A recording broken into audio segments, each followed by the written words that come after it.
नमस्कार, मी सुशांत मोरे, माहिती अधिकार कार्यकर्ता, सातारा जिल्ह्यातील कास रस्त्यावरील अनाधिकृत बांधकामामध्ये या संदर्भात जनहित याचिका मान्य हरित न्यायालय पुणे या ठिकाणी दाखल केली होती. माझे वकील ॲडव्होकेट आसिम सरोदे आणि ॲडव्होकेट श्री आवले यांच्यामार्फत ही सदरची केसच्या तारखा सुरू आहेत. मागच्या मंगळवारी झालेल्या तारखेच्या सुनावणीमध्ये या न्यायालयाने दिलेला निर्णय असा आहे की संबंधित जो अहवाल जिल्हाधिकारी कार्यालय सातारा यांच्याकडून दाखल झाला होता त्याच्यावरती ठप्पा ठेवण्यात आलेला आहे आणि पर्यावरण विभागाच्या अधिकाऱ्याची स्वाक्षरी नव्हती. हॉटेलचा आणि घर यामध्ये चुकीची आणि गोंधळाची नोंद ठेवलेली आहे.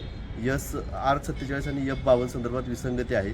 या सर्व पार्श्वभूमीवर न्यायालयाने संयुक्त समितीची पुनर्रचना करण्याची आणि नोडल एजन्सी बदलण्याचा निर्णय घेतलेला आहे. त्यानुसार जिल्हाधिकारी कार्यालयाकडून आता अहवाल घेण्याऐवजी महाराष्ट्र राज्य रस्ते विकास महामंडळ म्हणजे MSRDC यांना नियुक्ती केलेली आहे आणि ही नोडल एजन्सी आता 2 महिन्यामध्ये अहवाल सादर करणार आहे. त्यामुळे या सुनावणीकडे सर्व सातारकरांचं लक्ष लागलेलं आहे.